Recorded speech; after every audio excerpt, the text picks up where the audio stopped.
You were never meant to know this. What I'm about to tell you was buried, literally, beneath the frozen earth of Montana, sealed in rotting wood and oiled cloth so no curious eyes would ever find it.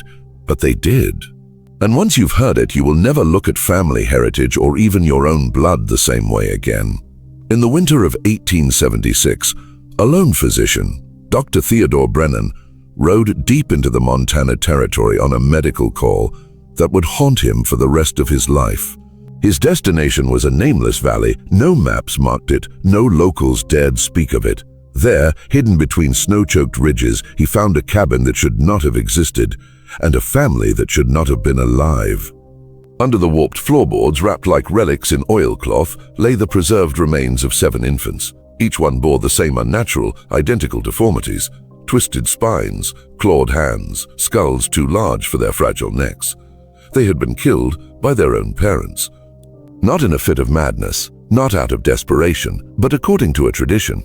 The Donnelly family had been living by rules no church, no law, and no sane man would recognize: selective infanticide as a tool of bloodline purification. This was not the act of frontier savages. No, this was the cold, deliberate continuation of a program. One that had already spanned 5 generations, 2 continents, and almost a full century of genetic manipulation. What Brennan found in that cabin shattered the accepted science of heredity. It exposed a truth that still makes men in power tremble: that families, entire dynasties, have been quietly shaping their blood for centuries, culling the weak, refining the strong, and leaving nothing to chance. This was no isolated case. The Donnellys were not alone. And if you think this story is just about one remote family in 1876, you're wrong. Their legacy reaches further than Montana's mountains, further than America. It is a window into a hidden system, one still operating in the shadows today. Before we go deeper, I'll give you a choice. Turn away now and keep your world intact, or follow me and understand why some secrets were never meant for the unprepared. But remember, once you hear the truth, you can never go back. To understand the Donnelly mystery, we can't start in Montana. We have to go back across the Atlantic to the green, rain-soaked hills of County Cork, Ireland, in the winter of 1798, a winter so cruel that famine and disease carried away entire villages. That's where the first fracture in the Donnelly bloodline appeared, and where their dangerous philosophy took root. The Donnellys were not poor, though they played the part when it suited them. They were landholders, small by noble standards, but large enough to command influence over their rural parish. It was here that whispers began, whispers about how no Donnelly child was ever born sickly, how no lame or feeble-minded relative was ever seen past infancy, and how quietly the family cemetery held far more infant graves than any other in the county. The official story? Misfortune. The unofficial truth? Selective survival. The Donnellys had adopted the belief that their family's strength, its intelligence, its stamina, its beauty, was a sacred inheritance, one that could be corrupted if a weak stock was allowed to live. Over time, that belief hardened into a law, and that law became tradition. By the mid-1800s, the family's purity was whispered about not just in Ireland, but among certain aristocratic circles in England. Records suggest the Donnellys were approached by other families, wealthy, discreet, who understood exactly what they were doing. Quiet alliances formed. Marriages were arranged not for love, but for compatibility, for the calculated blending of desirable traits. And yet, scandal eventually came. In the 1870s, a parish priest uncovered what he called an abomination against God and nature. His warning to Patrick Donnelly was clear: leave the parish or be exposed before the crown. The Donnellys fled, abandoning Ireland entirely, but their traditions didn't end at the water's edge. They carried them, like an heirloom, into the New World. In America's Montana territory, isolation wasn't a burden. It was freedom. No neighbors to ask questions, no priests to pry into family matters, no government official willing to ride 23 miles through snow just to investigate an infant death. Out here, they could continue the work that had been done for generations, refining their blood, one child at a time. And this, my friend, is where you need to pay attention, because what happened next wasn't just frontier horror. It was a glimpse of a hidden science. A science that in certain circles never stopped. When the Donnellys arrived in Helena in September of 1874, they looked nothing like the starving Irish immigrants the locals were used to seeing. Their wagon was sturdy, their crates solid oak. Not the patched-together freight of the desperate. And inside those crates were things no one expected. Brass instruments for measuring, sealed jars of powders and tinctures, bundles of parchment marked in a script no one recognized. A heavy iron lockbox, never opened in public. These were not the possessions of simple farmers. Patrick Donnelly called himself a potato grower fleeing the famine's long shadow, but his hands told a different story. No calluses, no soil beneath the nails. Instead, they were marked with the faint, permanent stains of ink, the hands of a man who wrote, calculated, kept meticulous records. Bridge, his wife, was small-boned, pale, with eyes that flickered constantly between doorways, corners, and shadows, as though she was expecting someone or something to follow them. They bought 160 acres in a narrow mountain valley, a place so remote the trail vanished beneath snow for 6 months of the year. A place where the smoke from their chimney couldn't be seen by another living soul. To most settlers, such isolation was dangerous. To the Donnellys, it was perfect. And it didn't take long for people to notice things that didn't add up. The children, Seamus, Moira, Colin, and young Declan, looked almost unnervingly alike. The same ice-blue eyes, the same sharp cheekbones, the same long, slender fingers. Their manner was the same, too. Quiet, careful, as if every movement was considered in advance. Local merchants in Helena remembered Bridge paying for supplies in gold coins. Always gold, counted and recounted before she parted with a single piece.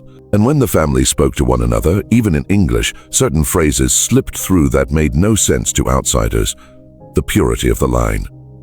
A strength through proper breeding, or the weak mustn't linger, would have been easy to dismiss them as just another odd frontier family.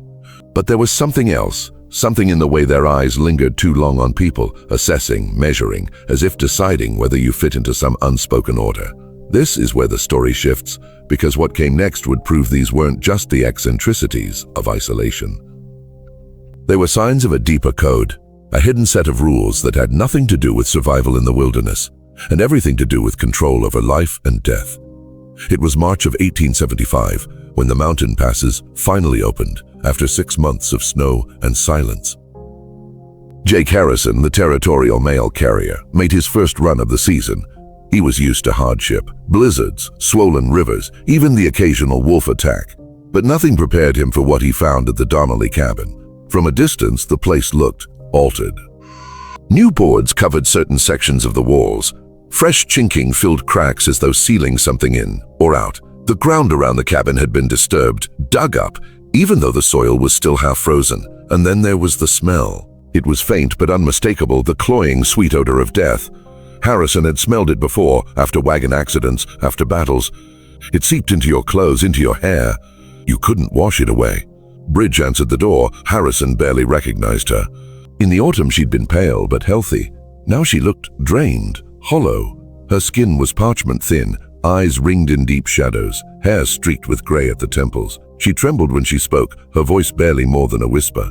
"The winter was difficult," she said, glancing behind her into the cabin as if gauging whether she had permission to say more. Inside, the air was heavy with heat and something else, something metallic, sharp. On the bed, Bridge was in labor, attended only by her daughter Moira. The scene should have been chaotic. Instead, it was strangely calm, controlled, too controlled. The child that came into the world that day was not like other children.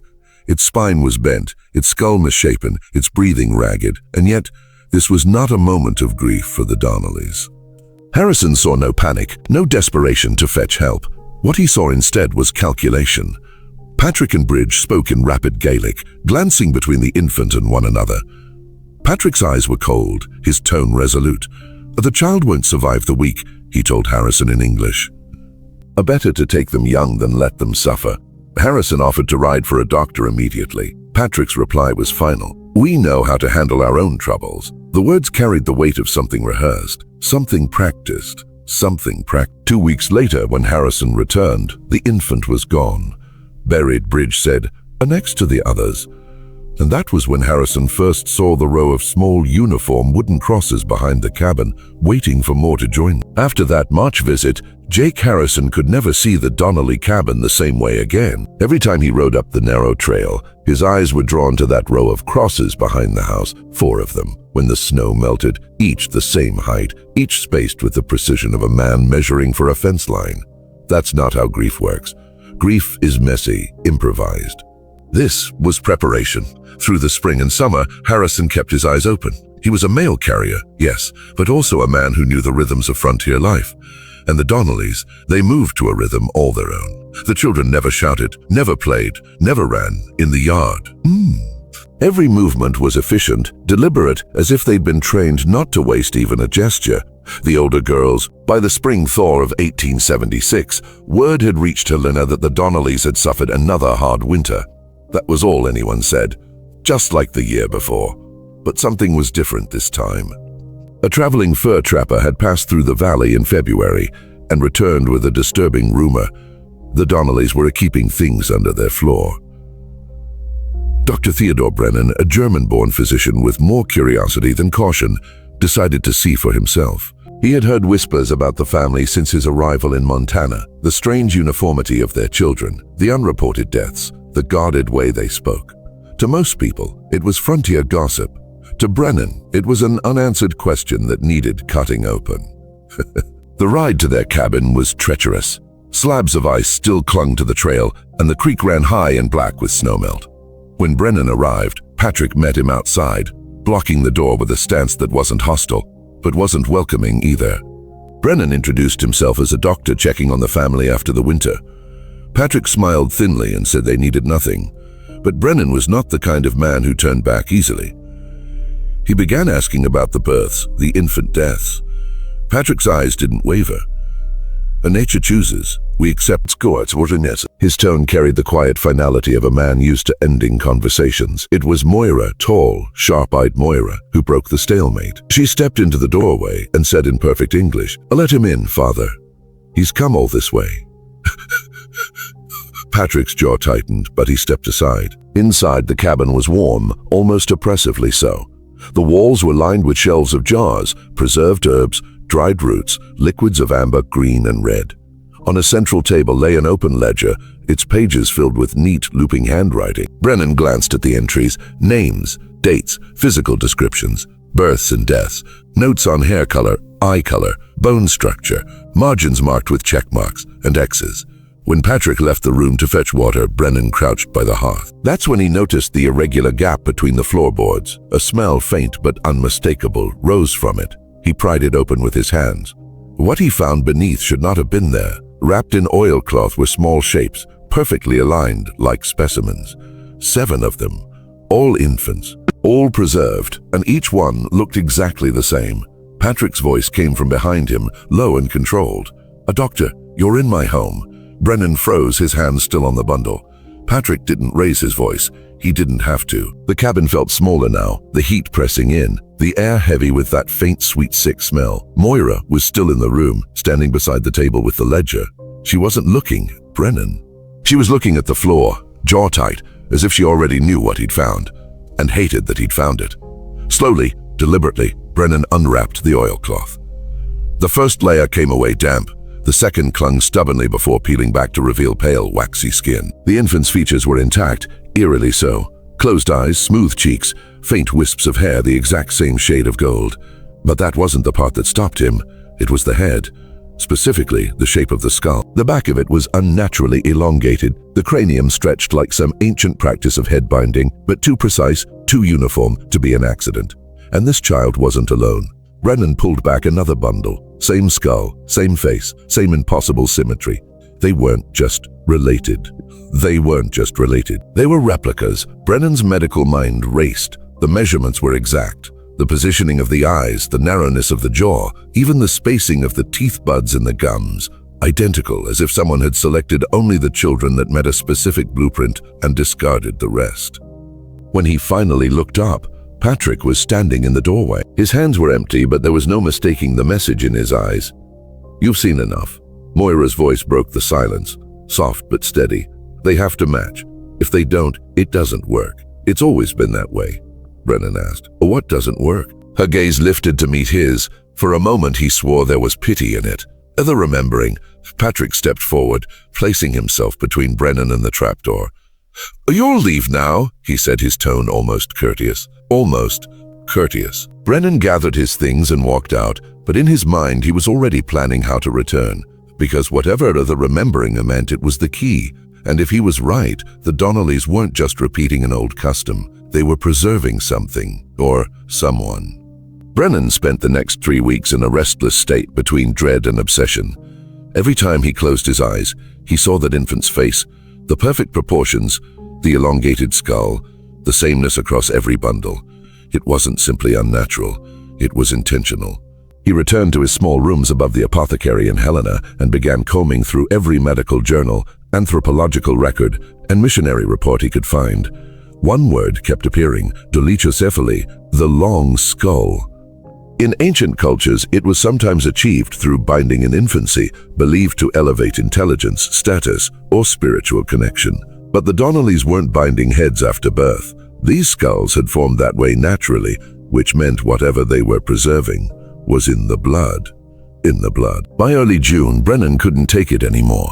He packed a satchel with chloroform, a scalpel, and a field notebook, and rode back toward the Donnelly land under cover of night. This time, he wasn't coming as a friendly physician. He was coming as a man ready to steal proof. He tethered his horse in the tree line and approached the cabin in darkness, moving by memory of the layout. A single light burned inside, dim and golden. Through the window, he saw Patrick asleep in a chair by the hearth, a book on his lap. The rest of the cabin was still. Brennan eased the door open. The warmth and smell hit him immediately. Overripe herbs, wax, and something faintly metallic. He moved to the hearth, slid the loose floorboard aside, and lowered himself into the crawl space. This time, he didn't stop at the first row of bundles. He kept going. The further back he reached, the colder the air became until his hands touched something rigid. Pulling it into the light, he realized it wasn't an infant at all. It was a skull, adult-sized, and identical to the others in shape. He turned it over in his hands and froze. Carved into the bone along the ridge above the temple were symbols, crisp and deliberate, as if etched with a metal tool. They weren't letters he recognized, not Latin, not Gaelic, something older. And then came the sound that made his blood run cold. A voice behind him, calm and female. "You shouldn't be here, Doctor." Brennan turned toward the voice, his grip tightening on the skull. Moira stood in the shadow of the open floorboard, her face illuminated only by the faint spill of lamplight from above. She didn't look startled. She didn't even look angry. "You came back," she said, as if she'd been expecting it. Brennan straightened, forcing the words through a throat that suddenly felt dry. "I came for answers." Moira's gaze flicked to the skull in his hands. "Then put that down. You don't take from the remembering." He hesitated, then set the skull back where he'd found it. Her eyes stayed on him unblinking. "If you really want to know," she said, "you'll have to see it the way we do." Brennan followed her up into the cabin. Patrick was gone from his chair, and the ledger on the table was open again, but this time to a page Brennan hadn't noticed before. It wasn't filled with births and deaths. It was a diagram, human silhouettes layered over one another, everyone with the same elongated skull. Around them, more of those strange symbols spiraled like constellations. Moira poured 2 cups from a clay pitcher and handed one to him. The liquid was dark, almost black, with an herbal scent that clung to the back of the throat. "What is this?" he asked. "A memory," she said simply. "Not yours, not mine, the first one's." She sat opposite him, her hands steady around her own cup, tidy around her own cup. "They've been in us for longer than we've been here," she continued. "Every child is a vessel. Most don't take. The ones that do," she trailed off, glancing toward the trapdoor. "Another book we've lost." Brennan's mind raced. If what she was suggesting was true, if somehow through selective births and deaths, they were preserving consciousness across generations, then the Donnellys weren't just a strange frontier family. They were a living archive of something far older. "Why tell me this?"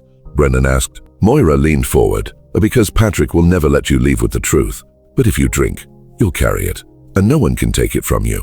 The cup was warm in his hands. Every rational part of him screamed to walk away. But beneath that, something deeper whispered. "What if it's real?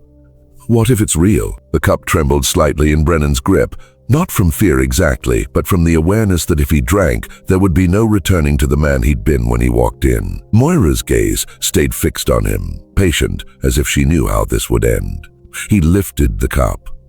The liquid was thick, bitter at first sip, then cloyingly sweet, coating his tongue like syrup. It wasn't just herbs. There was something metallic in it. Iron, faint but unmistakable. Almost instantly, warmth spread from his chest outward, as though every vein had been flushed with fire. The cabin walls began to blur at the edges, colors deepening, shadows pooling in impossible shapes. Moira's voice came from somewhere both beside him and inside him. "Oh, don't fight it. Let it take you." He closed his eyes, and the world tilted. When they opened again, he wasn't in the Donnelly cabin anymore. He was standing on an open plain under a black sky threaded with green light. Around him stood figures, tall, impossibly tall, their skulls long and narrow, eyes glimmering like wet stone. They were dressed in skins and bronze, but their faces were exact replicas of the infants Brennan had seen. One stepped forward, placing a hand on his head. It didn't speak with words. Instead, images poured into him. Rivers changing course, forests swallowed by deserts, cities burning beneath suns larger than they should be. He felt the passage of centuries like breaths, each one heavy with the weight of lives that weren't his, yet were. "You carry us now," the voice inside him said. "As they did. As you will." The vision snapped and he was back in the cabin, breathless, gripping the edge of the table to steady himself. Moira watched him with something between satisfaction and pity. "You've seen," she said softly. "And now, Doctor, you belong to the remembering." Brennan wanted to speak, to demand answers, but outside the cabin came the sound of footsteps, heavy, deliberate, approaching. Patrick's voice cut through the night. "Is he ready?" Patrick stepped through the door with the quiet heaviness of a man who didn't need to announce himself to be feared. He looked at Brennan the way a farmer might look at a horse that had finally been broken in, evaluating, measuring. "He drank," Moira said simply. Patrick's lips curved in the faintest shadow of a smile. "Then he's ready." Brennan straightened in his chair. "Ready for what?" Patrick ignored the question and walked to the ledger on the table. He flipped to a blank page, dipped a quill into ink, and wrote Brennan's name at the top. Then, in the column where Brennan had seen birth dates, he wrote something else, tonight's date. In the column for a death, he left it empty. "You think I'm joining your little archive?" Brennan said, his voice steadier than he felt. "I came here for answers, not you came here because you were chosen," Patrick interrupted, his tone mild but unyielding. "Women like you, we don't find by accident. The remembering finds you." Brennan felt a strange pressure in his skull, like a dull ache pulsing behind his eyes. He blinked, and for a split second he saw the green-lit plane from his vision again, only this time the tall figures weren't distant. They were standing around him, close enough to touch. He heard their breath, felt their gaze. Moira leaned forward. "You feel them now, don't you? They'll be with you always. In your sleep, in your waking hours. You'll hear what they've heard. You'll want what they want." Brennan gripped the edge of the table. "And if I don't?" Patrick's expression didn't change, but his voice dropped low. "Then you'll see how we mark a man's ending in the ledger." The ache in Brennan's head intensified, pulsing like a second heartbeat. "Wit." And deep inside that pain came a whisper, not Moira's, not Patrick's, something older. "You cannot unknow us." Patrick closed the ledger and slid it across the table. "There's work to be done. Tomorrow night you'll come with me to meet the others." Brennan's mouth went dry. "Others?" Moira's eyes glinted in the lamplight. "You didn't think we were the only ones, did you?" The next night, Brennan found himself walking the narrow dirt road beside Patrick. The moon was a sickle of white in the sky, its light warped by drifting mist that seemed to curl around them like smoke. They left the main path and followed a trail that cut into the forest. The air grew colder, and the trees leaned in so close that their branches tangled overhead, shutting out the stars. "You'll keep your eyes forward," Patrick said quietly. "Don't look at them until they speak to you." Brennan almost asked who, but the memory of the green-lit plane was still raw in his mind, and something told him he already knew. The trail ended at a clearing, and Brennan's breath caught. Dozens of figures stood there, arranged in a wide circle. Some were villagers he recognized from the day before, their faces pale and unreadable.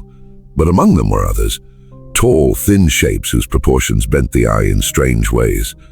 Their skin seemed too smooth, their limbs too long, their eyes reflecting the moonlight without blinking. The humans did not seem separate from these beings. They stood beside them, shoulder to shoulder, as though kin. Patrick guided Brennan into the center of the circle. "This is the one," he said to no one in particular. A tall figure stepped forward. Its clothing was stitched from hides Brennan didn't recognize, and a necklace of blackened teeth hung around its neck. When it spoke, its voice vibrated inside Brennan's bones. "You've tasted the root. You've seen the field of our birth. You will now carry our turning." Brennan felt a deep pull in his gut, as if a thread were being tied inside him. His vision swam, and for a heartbeat the clearing changed, becoming the same endless plain from his vision, only now the sky was darker, and the ground was littered with bones. Patrick's hand gripped his shoulder. "Say yes, doctor, or say nothing, and let them decide for you." Brennan's throat worked, but before he could speak, another voice, familiar and sharp, cut through the night. "Don't do it, Brennan." He turned, heart hammering, to see a woman standing at the tree line. She was dressed in a dark traveling cloak, her face half-shadowed, but her eyes burned with urgency. Moira's expression flickered, just for a moment, with something like fear. The circle shifted, a ripple of unease moving through both the villagers and the tall, inhuman figures. The woman at the tree line stepped forward, and Brennan could finally see her face. Her features were sharp, weathered, the kind of face that had endured years of wind and hunger without breaking. But her eyes, there was something in them that cut straight through the haze the root had left in his mind. Patrick's grip tightened. "You don't belong here," he growled at her. "I belonged before you were even born," she shot back, "and I left before they could finish what they started." A low, almost subsonic murmur spread through the tall beings. It wasn't speech exactly, more like the deep hum of stone shifting underground. Brennan's skull throbbed. The woman looked directly at him. "They're not asking you to join, Doctor. They're asking you to bind yourself. Once you do, you'll dream their dreams, feel their hungers, and when they call for you, you'll come, no matter where you are." Patrick stepped in front of her. He's already taken the route. "It's done." Her gaze didn't waver. "Not if he leaves now. Not if he chooses." The tall figure with the necklace of teeth tilted its head, studying Brennan. "Leave, and you will forget the door. Forget the field. But forgetting is not the same as being free." Brennan's breath came hard. Every instinct screamed to run, but another part of him, dark and insistent, wanted to stay, to see what they would make of him. That voice inside whispered, "We can show you more than medicine ever could." The woman took another step toward him, her voice low but fierce. "We can take you out of this valley before dawn, but if you hesitate, they'll mark you, and you'll never make it past the tree line." Brennan realized they were both right, and that whichever choice he made, he'd be crossing a line he could never uncross. Brennan's pulse pounded in his ears. The circle of villagers and beings hadn't moved, but their stillness felt predatory, as if they were waiting for a wounded animal to stop struggling. The woman's eyes were locked on his. No pleading, no desperation, just a cold certainty that time was running out. Patrick's hand remained heavy on his shoulder. His grip was warm, but there was something in it that felt like a shackle. Brennan swallowed hard. "I'm leaving," he said. Patrick's fingers tensed, then released. Then you'll forget," he murmured almost mournfully. The tall figure with the necklace of teeth stepped forward. Its voice, when it came, was neither angry nor surprised, just final. "Go and your path will close, but you will carry our shadow until the soil takes you." Brennan didn't answer. The woman gestured sharply and he moved toward her. The circle parted, not out of respect, but in a way that made him feel like prey being allowed to run. As they reached the tree line, Brennan glanced back. The clearing was already dissolving into mist, the figures fading as though they'd never been there at all. They walked fast, the woman setting a brutal pace through the undergrowth. Brennan stumbled more than once, but she didn't slow. The forest felt different now, darker, the air thicker, every branch seeming to snag at his clothes. Finally he asked, "Who are you?" She didn't look at him. "Someone who saw too much too young. Someone who knows the remembering isn't a gift. It's a hook, and once it's in you, they can reel you back anytime they want." Brennan's mouth was dry. "You got away." Her lips twitched in something that might have been a smile, but without warmth. "No one gets away. I just learned how to hide." They pushed through a wall of brush and into a narrow gorge. Moonlight caught on something pale against the rocks ahead. Brennan realized with a sick lurch that it was a rib cage, human, long picked clean. The woman didn't stop. "Keep moving. We've got until sunrise to reach the ridge. After that, the valley closes." A deep vibration rolled through the ground beneath his feet, faint but unmistakable, like the earth itself had just taken a breath. The vibration deepened, pulsing through the stone beneath Brennan's boots. Loose pebbles rattled down the gorge walls. Somewhere far off, a low, mournful sound rose, a sound that didn't belong to wind or animal. It was deeper, heavier, almost like the valley itself was warning them. The woman quickened her pace. "Don't look back," she said sharply. Brennan ignored her and glanced over his shoulder. His stomach dropped. The mist that had swallowed the clearing was now spilling into the gorge, rolling low and thick, hugging the ground as it moved. And in the mist, shapes. They weren't quite human, but not quite the towering figures from the ritual either. These were smaller, faster, slipping between boulders like shadows given form. Their movements were too smooth, too deliberate, as if they weren't running but gliding. "What are they?" Brennan asked. The woman didn't answer immediately. They're the ones who make sure the valley stays closed. One of the shapes broke from the mist and darted up the side of the gorge, moving with an insect's precision, its limbs bending wrong. Brennan caught the glint of something wet on its hands, or maybe claws. "They're closer," he said. "Then you'd better move." Her voice was flat, but Brennan could hear the edge beneath it. They reached a narrow choke point where the gorge walls pressed in tight, the floor slick with runoff from some unseen spring. The woman crouched, feeling along the rock until her fingers found a narrow crack. Without hesitation, she slid sideways into the gap. Brennan hesitated. "We'll never fit. You will if you want to live." The sound from the mist grew sharper, like dozens of nails dragging along metal. Brennan forced himself into the crack, scraping his shoulders as the rock pressed in on all sides. The woman pulled him forward until the passage widened into a small cavern, dimly lit by a shaft of moonlight from above. She leaned against the wall, catching her breath. "We'll rest for 2 minutes. After that, we climb. The ridge is still a mile off." Brennan's chest heaved. "And if they catch us, She met his gaze without flinching. "Then you won't have to worry about forgetting, because you won't have a mind left to forget with." Somewhere in the darkness beyond the crack, the scraping sound stopped. The silence was worse.